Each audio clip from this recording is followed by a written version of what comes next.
Breaking a bone isn't a big deal. If you're my wife, be here in 3 minutes. While I was in the hospital, my husband insisted that I attend Samantha's wedding. He showed zero concern for my well-being. I finally confronted him, saying, "As of now, I quit being your wife." "What?" Caught off guard, he let out a gasp. "This is my chance." I started my counterattack. "I'll make him regret ever looking down on me. My name is Rachel, I'm 28. I have an older brother, Alexander, who is 4 years older than me. Both my parents are gone. They passed away when I was in middle school. At the time, Alexander was in high school. He dropped out to support me and got to work. I remember him juggling multiple part-time jobs. Alexander has been working at a certain company for about 10 years now. He was directly scouted by Joseph, the company's CEO, who valued Alexander's character. Alexander often mentions Joseph. He seems to have a deep respect for him, almost like a father figure. Joseph's nephew, Brian, was introduced to me 2 years ago. Alexander came home from work one day and said, "Joseph wants to introduce his nephew to you. What do you think?" I wasn't seeing anyone at the time, so I quickly accepted the offer. I thought, if it's the nephew of Joseph, whom Alexander trusts, he must be a good person. Having a boyfriend would put Alexander at ease, especially if it's Joseph's nephew. 2 weeks later, I was introduced to Brian. After a few dinner dates, he asked me to be his girlfriend. He was friendly, considerate, and adored his own sister. He reminded me of Alexander, and I immediately liked him. I agreed on the spot and began dating Brian. After a year of dating, we tied the knot. But 6 months into the marriage, I saw Brian's true colors. "Samantha is coming back home."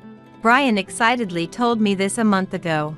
Samantha is Brian's sister, making her my sister-in-law. She had been living alone in the neighboring state but decided to move back home until her wedding day. Brian's family home is only about a 15-minute walk from our house. Thrilled about his sister's return, Brian was in high spirits.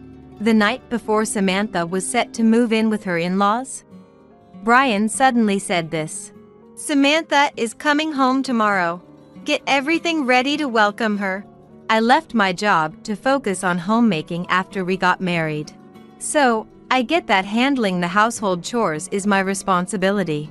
Even so, I was slightly irked by the commanding tone in Brian's voice. Why the rush? I'm sure Samantha's parents are also excited for her return. Can't she come some other time? "Samantha comes first for me. I married you to have you serve her. Now you can finally fulfill that role, so get to work." I was speechless. Brian continued, "Don't you dare complain to Alexander.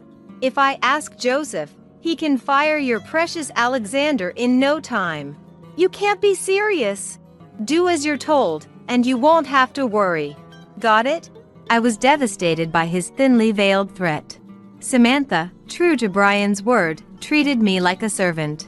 If I so much as frowned, she'd say, "I'll tell Joseph," and smirk along with Brian. I had no choice but to comply. She treated me like a slave and occasionally demanded money. I drew the line there, but Samantha smugly retorted, "Brian said, if you need money, ask Rachel. So, cough it up. Otherwise, I'll tell Joseph you were mean to me." I was at my wit's end. I withdrew some savings I'd built up before marriage and gave them to Samantha. I didn't want to be a burden to Alexander, who had always supported me. The only option left was to obey Brian and Samantha. The only glimmer of hope was that Samantha's stay at my in-laws was temporary. She's set to get officially married the day after the wedding ceremony, and then they'll move to a new home in a different state. Until then, I have to hang on. That's what I kept telling myself to get through each day. One evening, just 3 days away from Samantha's wedding, Brian came home from work and dropped a bombshell. "Prepare $10,000 as a wedding gift for Samantha." "What?" I couldn't help but blurt out in a voice tinged with shock and anger. Brian turned toward me, wearing a displeased expression. "Look, I don't mind if you don't want to, but if you don't listen, we're getting a divorce. And your brother's job is done for. I was speechless, stunned by the threat of divorce from my husband. Before I could say anything, Brian doubled down. Hey, I can divorce you anytime, you know? And with that, he waved a signed divorce paper in front of me. In a fit of frustration, I snatched the paper away from him.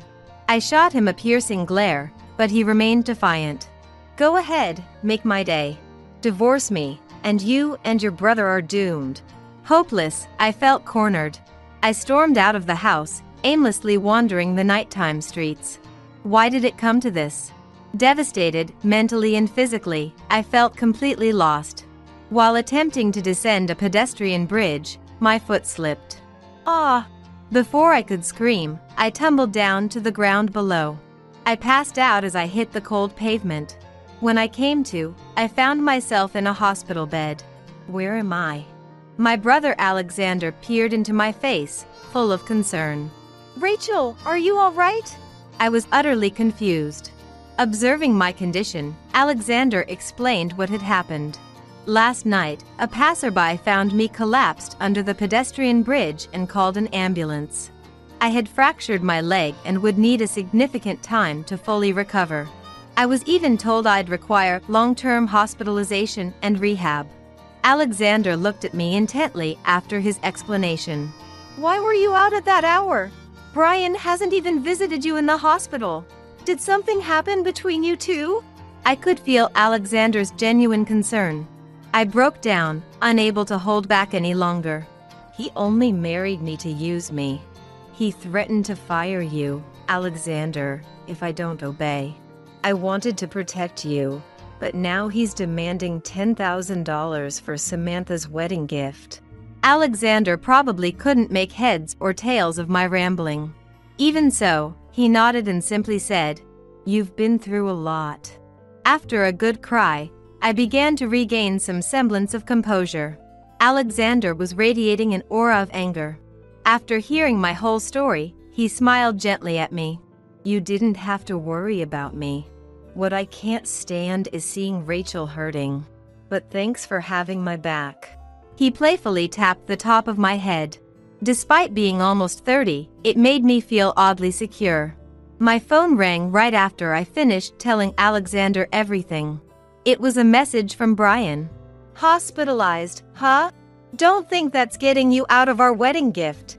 Have a 10K ready, and come back now. Tomorrow's Samantha's wedding. He's always so concerned about Samantha, not a care about my health. Something inside me snapped. Enough is enough. I'm not putting up with this man anymore. That day I left home, I took my wallet, phone, and divorce papers. I spread the divorce papers on the table and signed them without hesitation. Alexander offered to submit the papers for me. He also updated Joseph on the situation. Fortunately, Joseph wasn't as concerned as I thought he would be. Now, I can finally stand up to him. The next day, I answered one of Brian's ignored calls. Don't you dare ignore me! The first thing out of his mouth was a shout. He was visibly angry. Brian raised his voice without even waiting for my reply. You planning on skipping Samantha's wedding?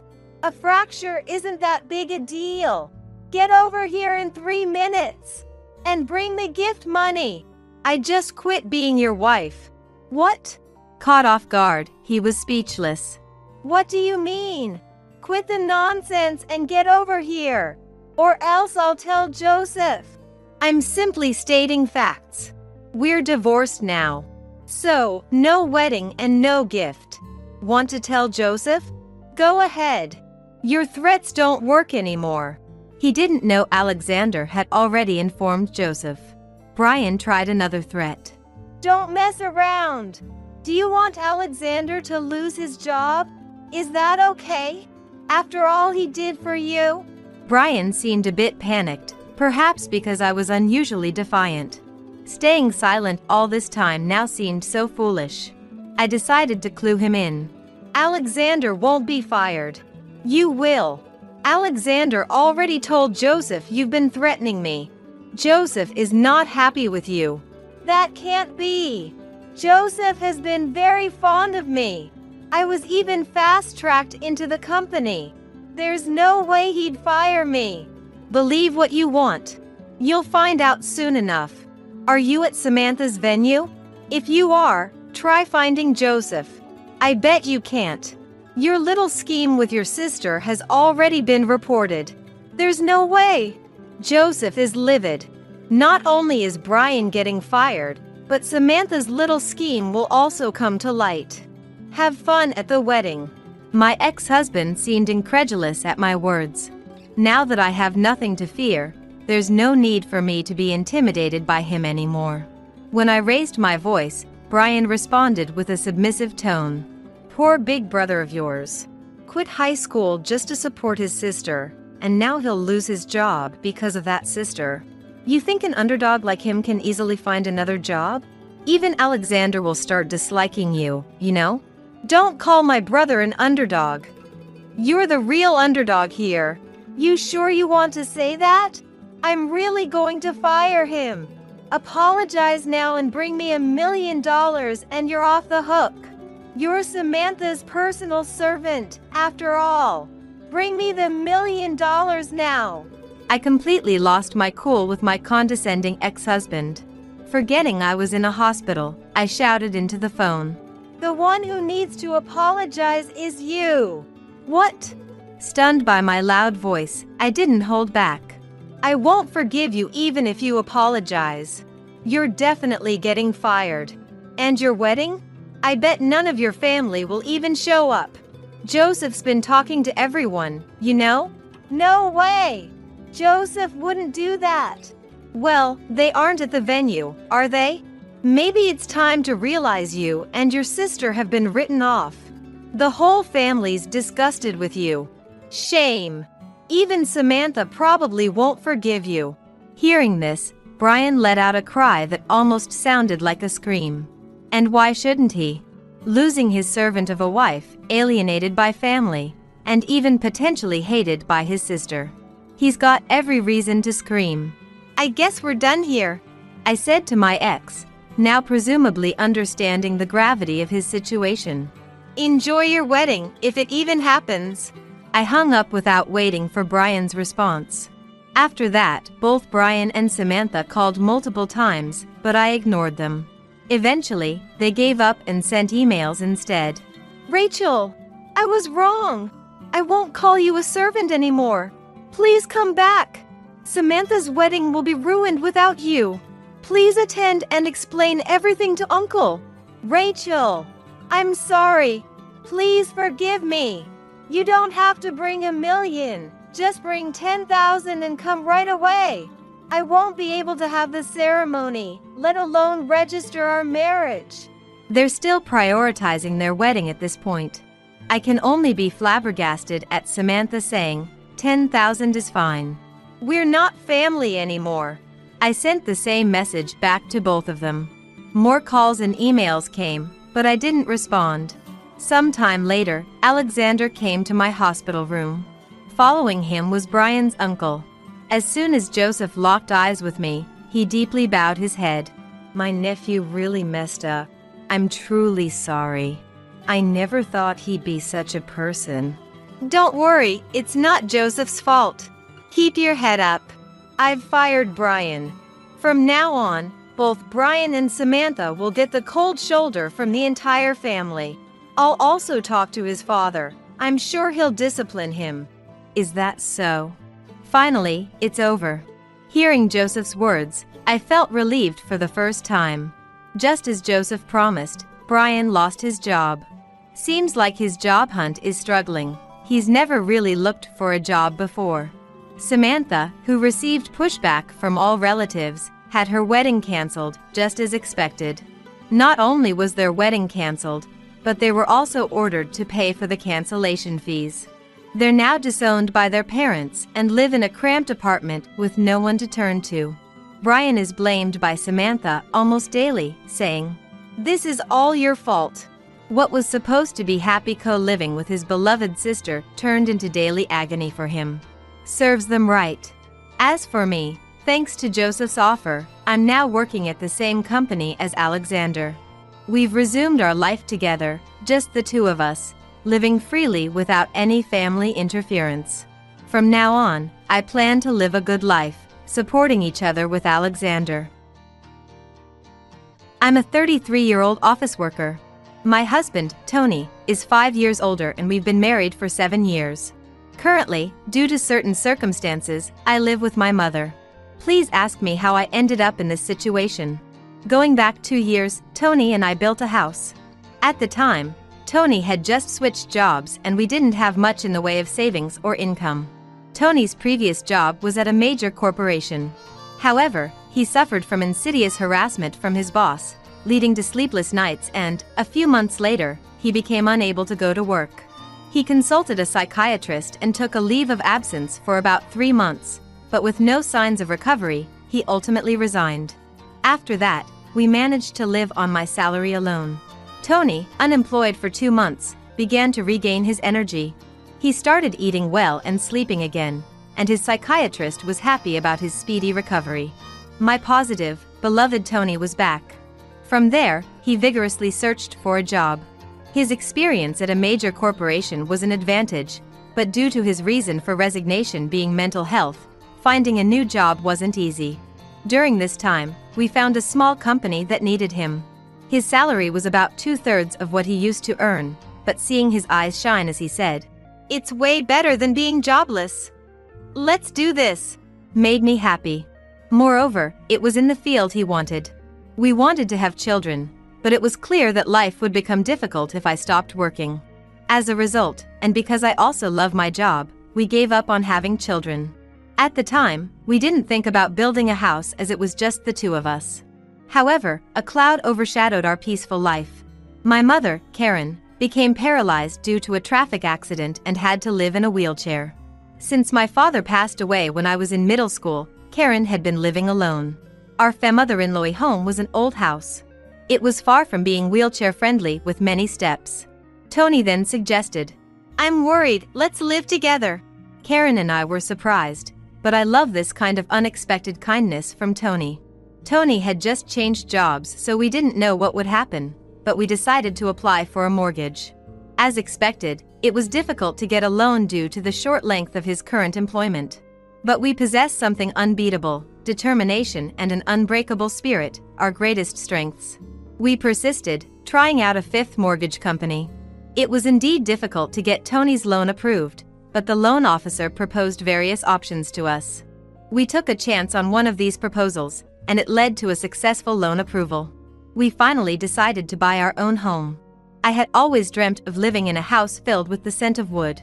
Thick, exposed wooden beams on the ceiling, customized storage spaces designed just for us. A kitchen adjusted to my short stature, and spacious flooring made of cypress. Of course, it is a barrier-free single-story house. The house is perfect for comfortable living in a wheelchair. We couldn't wait for it to be completed and made a daily routine of visiting the construction site. Then our painstakingly designed dream home was finished. It has a large yard where my mother, who had become reluctant to go out, can now enjoy sunbathing. However, there was one dissatisfaction. The land on which we built was given to us by Tony's grandfather. Tony's mother-in-law wasn't particularly rich, but his grandfather adored him. But then, Tony's grandfather was suddenly diagnosed with cancer. Upon learning of his illness, he began to distribute his assets. Tony received the largest plot of land, as per his grandfather's wishes. It felt like winning the lottery, but there was a major catch. The land was just a 5-minute walk from Tony's mother-in-law home. When we told them that my mother would be moving in with us, Tony's sister laughed and said, "Why is your mother moving in too? How shameless is your mother-in-law? I knew marrying a strange woman like you would cause trouble." Tony's mother also snidely remarked, "Isn't it awful for my son to be dragged into caring for the elderly? Aren't you some kind of curse?" Even during these times, Tony defended my mother and me, saying, "It's the land that Grandpa gave me. There's no reason for anyone to complain." Tony's mother and sister are quite malicious, almost world-class. I think it's a miracle that such a kind person like Tony was raised in that mother-in-law. To me, he's like a beautiful lotus flower blooming out of the mud. Tony always said about his family, I have two great examples of what not to be at home. But I'm sure the reason Tony's grandfather gave us this land was probably because he wanted us to look after his mother in her old age.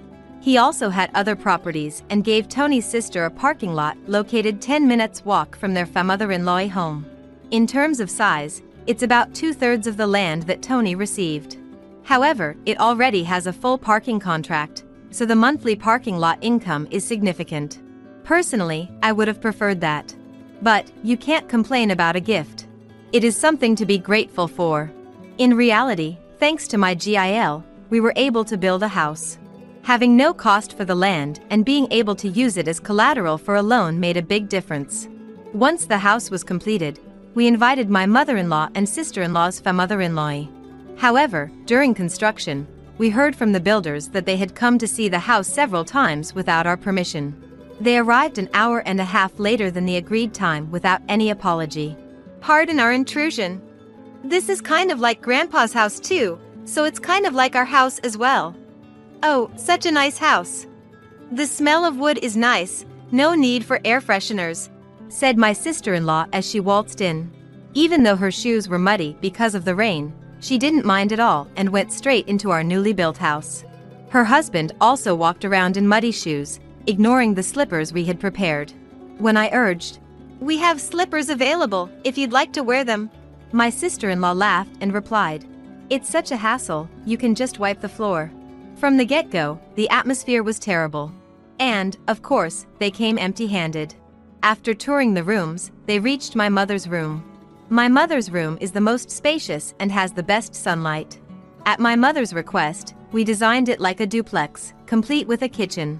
It's a room like a second living area. Seeing this, my mother-in-law said, "I'm fine with this room. I want to live here." An absurd thing to say. Furthermore, my mother-in-law told my mother, "You were fortunate to have that accident, weren't you? Thanks to being paraplegic, you've moved from that old shack to such a nice house. Isn't it a turn of fortune?" My mother said nothing, but she looked so sad.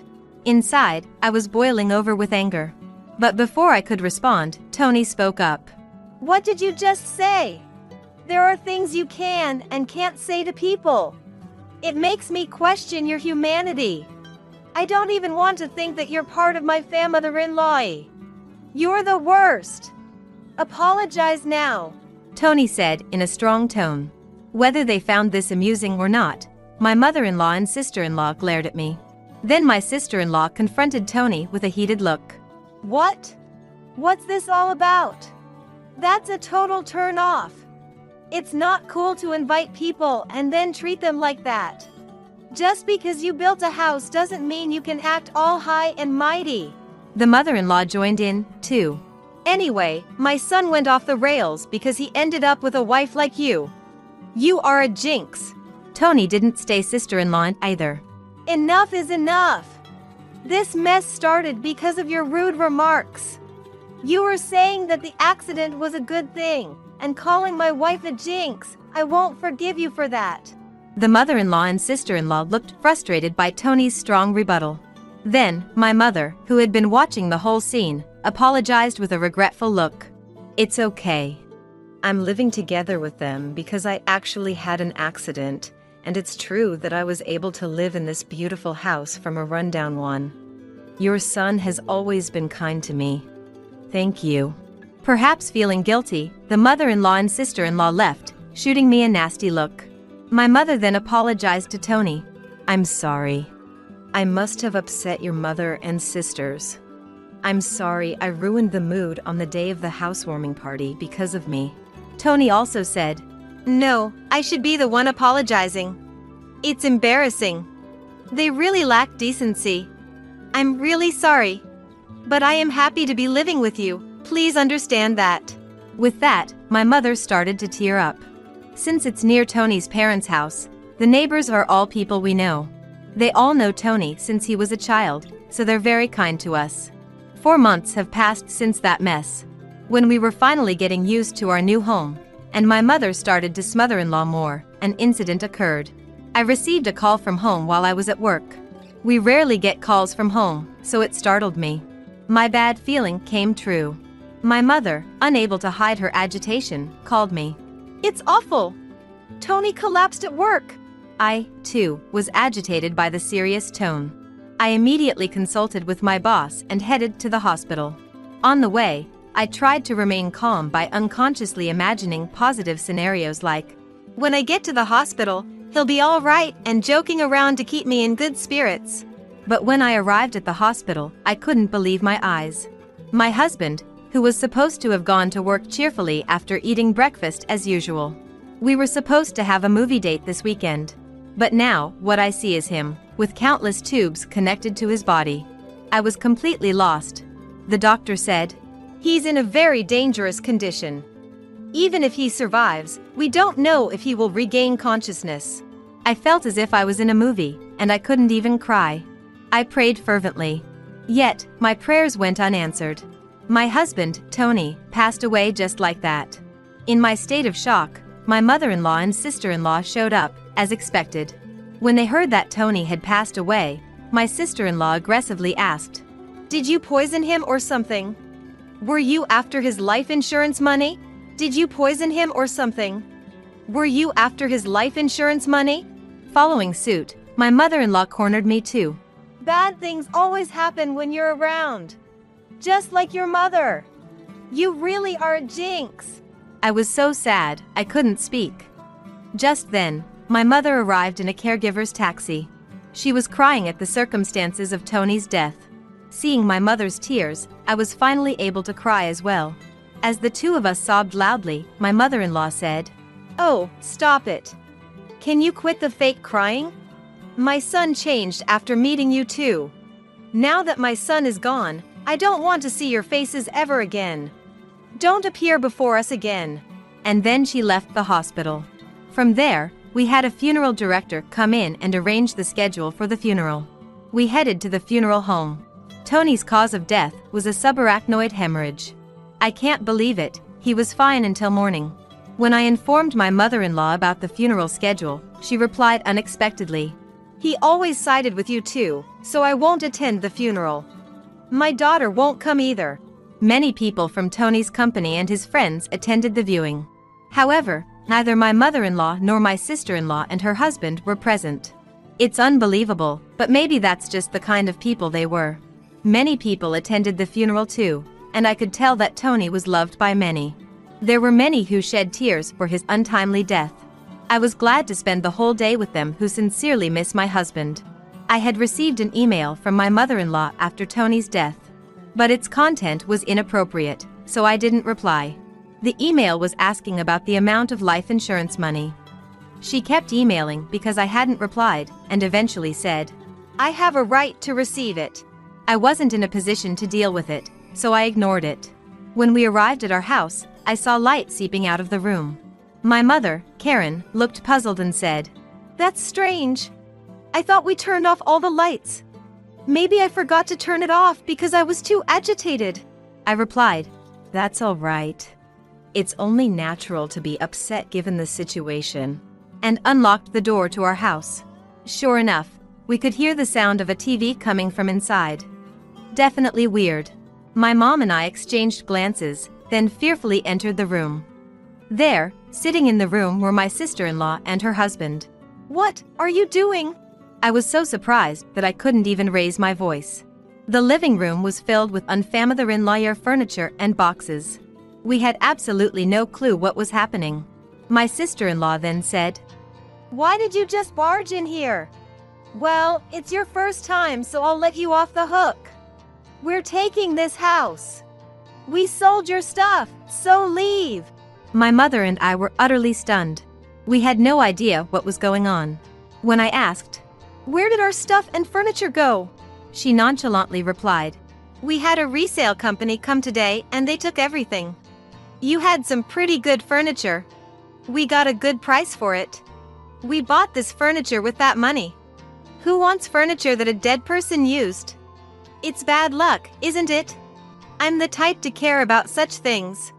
Your stuff is packed in these boxes.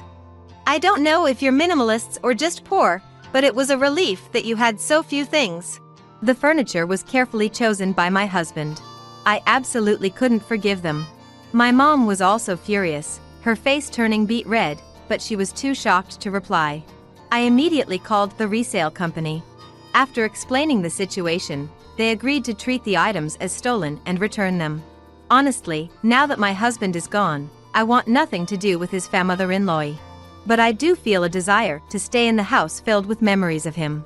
As I was struggling with these feelings, my mother said to me in a voice only I could hear, "What do you think Tony would say if you were here now? Maybe he'd say we should leave?" I'm sure that's true. Tony always used to say, "It's worth spending time with people who understand you. But there are also people who just won't get it, no matter how much you explain. It's a waste of time dealing with those low-level aliens."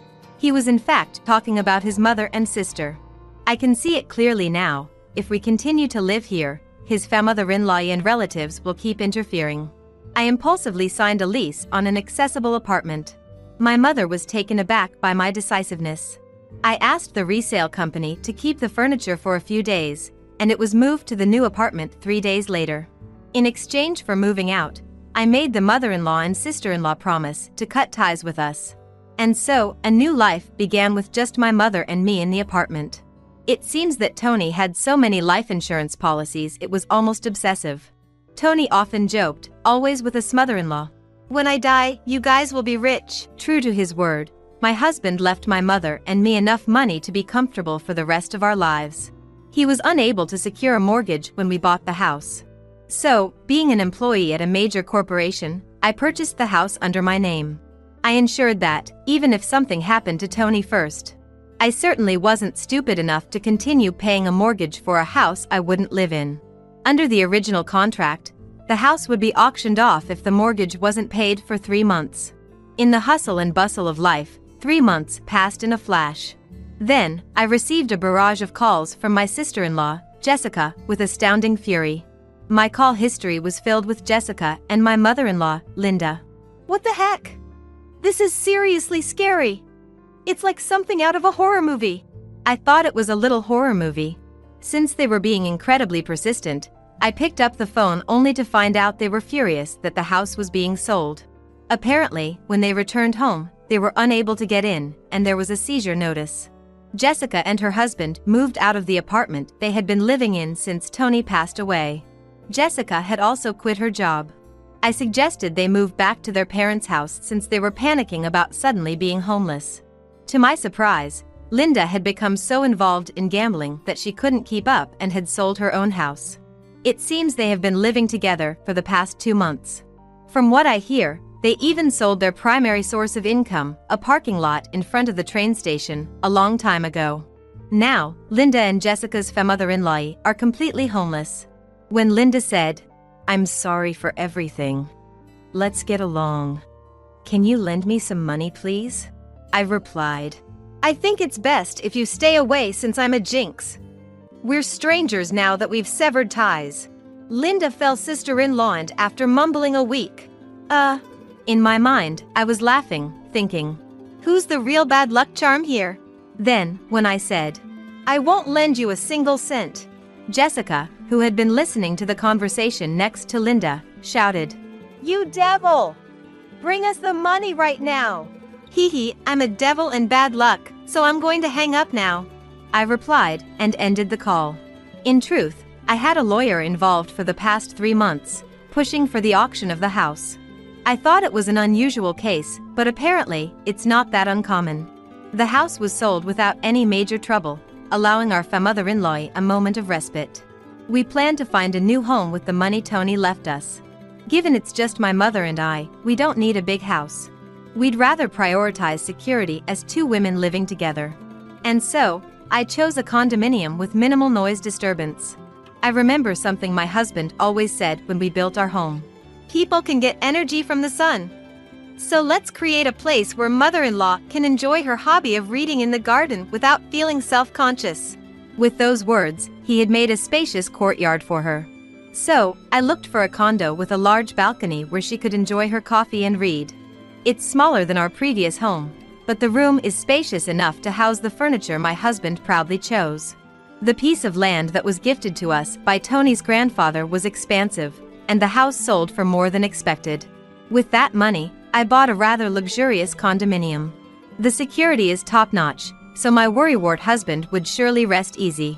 And I heard rumors about my in-law's femother-in-law. Our old neighbors were worried about my sister-in-law's femother-in-law suddenly moving in. My mother-in-law and sister-in-law's femother-in-law were left homeless. They even tried to borrow money from neighbors. In the end, they couldn't borrow anything and ended up living in public housing after consulting with the community. But they're stubborn people, so it seems the trouble never ends. From what I've heard, they caused a commotion by having a barbecue on their small balcony. Their thoughtless actions must have shocked the locals. And whether it's due to a lack of money or just frustration, they seem to have loud arguments every night. People are saying they're causing such a racket that it sounds like things are being thrown around. My sister-in-law's husband left a long time ago, and now it's just her and mother-in-law living together. It's quite the contrast to my peaceful life with my mother, although we're both two-member households. It seems that the neighbors are banding together to try and get this nuisance femother-in-law evicted. No matter where you go, if you're a nuisance, people won't welcome you. What goes around comes around.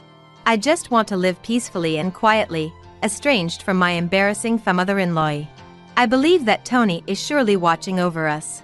From now on, I plan to live my life without causing trouble to others, and do my best to live not just for myself, but for Tony as well.